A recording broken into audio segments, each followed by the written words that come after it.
I still remember the way my father held that watch close to his heart.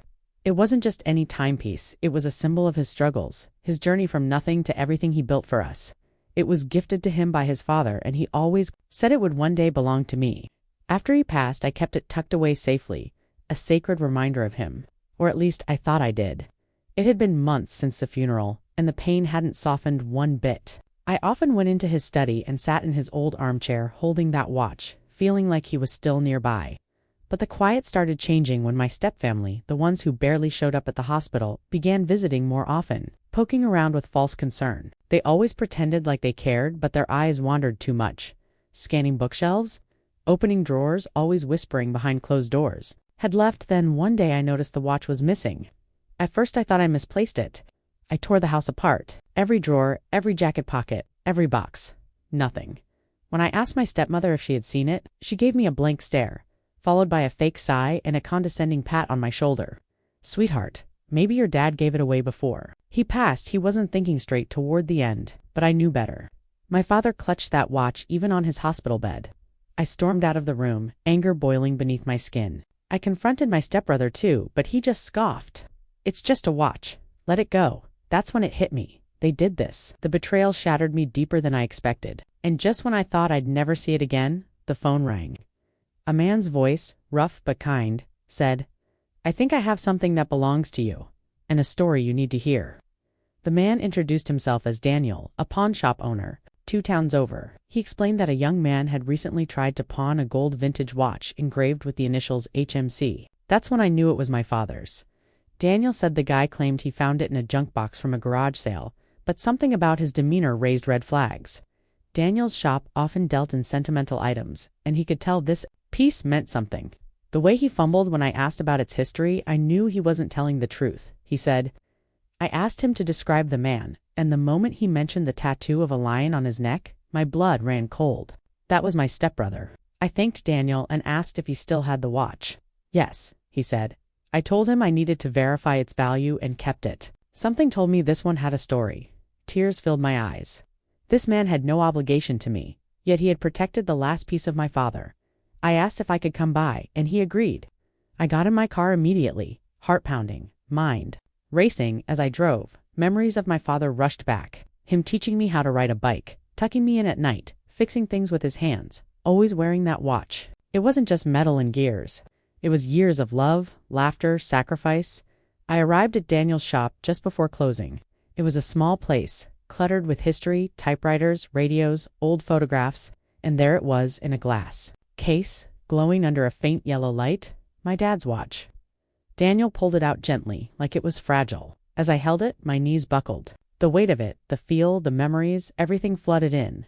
Daniel watched quietly. After a moment, he said, "You deserve to know what really happened." Said that after refusing the deal, my stepbrother got aggressive. He threatened to go elsewhere, claimed Daniel was trying to scam him, but Daniel didn't back down. "I've seen too many people part with treasures they regret," he told me. I wasn't going to be part of this lie. My stepbrother stormed out, but before he left, he let something slip. In his anger, he muttered something like, "Whatever, we already sold the rest anyway." Daniel caught it and it stuck in his head. That's when he began to suspect there was more than just this one watch. He did some digging, and thank God he did. Using security footage, he traced the license plate and found a connection to a woman who had recently tried to sell a box of old letters and medals at another nearby pawn shop. That woman, my stepmother, my father's belongings one by one, spreading them across different towns to avoid suspicion. But fate had other plans. One of the items she sold was a medal my father received for saving 3 lives during a factory fire.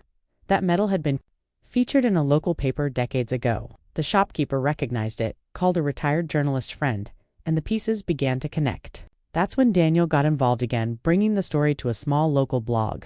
They published a piece titled, "Who is Stealing History?" Anonymously at first, the story gained traction. Other shop owners came forward. A trail emerged, and all of it pointed to my stepfamily. When I heard this, I couldn't believe the scale of betrayal. It wasn't just about the watch. It was a systematic erasure of my father's legacy. I left Daniel's shop with the watch in hand and fire in my veins. They thought they got away with it. But now, I had more than just suspicion. I had evidence, and I was going to confront them not with anger but with the truth they tried to bury. I returned home that night, unable to sleep. I stared at the ceiling, clutching the watch in one hand, my phone in the other, scrolling through the blog that had exposed the thieves. The more I read, the more pieces fell into place. My stepmother had been visiting donation centers frequently. I thought she was just cleaning up. In reality, she was selling photos of my father's belongings, a signed baseball from his youth team, his retirement plaque, even his old military jacket started popping up online. The tags was unmistakable. Hers. I saved every image, every URL, every receipt that Daniel had managed to collect. By morning, I had a digital folder labeled Justice for Dad. And then, the opportunity came. A family gathering scheduled that weekend. It was supposed to be a memorial dinner, but I now knew it was a show for appearances. I showed up, quietly dressed in one of my father's favorite sweaters. No one noticed me at first. They were too busy clinking glasses and making toasts filled with fake warmth. My stepmother gave a rehearsed hug, but I didn't return the gesture. I sat down at the table, pulled out a USB drive, and plugged it into the living room screen. The photos came up one by one. The medal, the watch, the jacket, the listings, the headlines. And finally, the security footage of my stepbrother. At the pawn shop, silence fell over the room like a thunderclap. I didn't say a word. I didn't need to. The images spoke for me. What followed was chaos. My aunt gasped. My uncle stood up in disbelief. Cousins stared at the screen, mouths open. My stepbrother turned red, tried to unplug the screen, but I stopped him. "Sit down," I said coldly. "You owe Dad at least that much. He wouldn't want all that junk kept around." Junk. That word did it. I stood up, voice trembling but firm. "You call the hero's legacy junk?" My voice cracked, but I didn't stop. I told them everything. Daniel's call, the blog, the shopkeepers who recognized the items, the chain of lies they left behind. My family watched in stunned silence. Standing there, in full pilot uniform, was my cousin, the only person who always believed me. He stepped forward, saluted me, then addressed the room. "I came here to pay respects, but I see the truth needed more than silence." He walked over to me and whispered, "Your dad would be proud." That moment sealed it. The room was now split, those who had known and those who had been deceived. I took the USB out, grabbed my watch, and turned to leave. "This house was never mine," I said, "but the truth is, and now everyone knows it." The fallout began immediately after I left. I didn't look back as I walked down those stairs, clutching my father's watch to my chest like a soldier protecting his last command. That house, once filled with memories, had turned into a museum of betrayal. Others were from news outlets that had picked up the blog story. Within hours, the clip of my confrontation was spreading across social media like wildfire. Others were tagging local officials and military organizations demanding an investigation. The next day, a journalist from a major news channel reached out, asking for an interview. I wasn't looking for fame, just peace. I sat beside the framed photo of my father in uniform, telling the world how a man's memory was almost erased by greed. People cried. People remembered their own fathers, their own keepsakes. The segment ignited a conversation far bigger than my story, about family, betrayal, and the value of legacy. And while the spotlight grew, then requests for the receipts, footage, and screenshots I had collected, the evidence was overwhelming. When they showed up at my stepmother's door with a warrant, the truth came pouring out. Boxes of unsold memorabilia were found in a rental storage unit under my stepbrother's name. A childhood drawing I made of him, wearing the very same watch, even the little wooden box he used to store his cufflinks. Each item felt like a recovered heartbeat. My stepmother claimed ignorance, saying my stepbrother handled everything. My stepbrother claimed it was all her idea. They turned on each other faster than I imagined.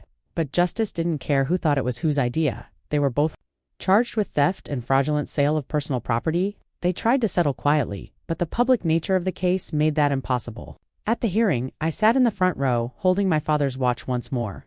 The judge called it a heinous act of emotional exploitation and ruled for restitution and community service. But what mattered more than the punishment was the validation. The courtroom was full of people who had followed the story. Veterans, neighbors, strangers. And when I walked out, they clapped. Not for me, but for my father. For the legacy. That night, I went to his grave, placed the watch back inside its case, and whispered, "We did it, Dad." For the first time in a long while, the pain was still there, but it wasn't the kind that crushed. It was the kind that reminded me of who I was. And where I came from. The house that once held memories had been emptied, but my father's legacy had filled the hearts of thousands. Letters poured in, people thanking me for sharing, for reminding them to protect their own stories. Some wrote about losing parents, about siblings who sold things without permission. He even invited me to collaborate on a new project, a local exhibit called Items of Honor, showcasing personal stories behind items people almost lost. Mounted in a glass case engraved beneath with the words, "To remember is to resist erasure." I gave a short speech at the opening. I didn't expect to cry, but I did. Not out of grief, but out of... They faded into their own corners of shame. They moved out of town, changed numbers, but their names were now synonymous with betrayal. Meanwhile, my father's name was being remembered in classrooms and community centers. A scholarship fund was started in his name by local veterans. His photo hung in the museum, alongside his watch, and me. But never let it take who you are. They tried to take everything. But in the end, they gave me something more powerful, a reason to remember, a reason to fight, a reason to tell the world that memory is not for sale.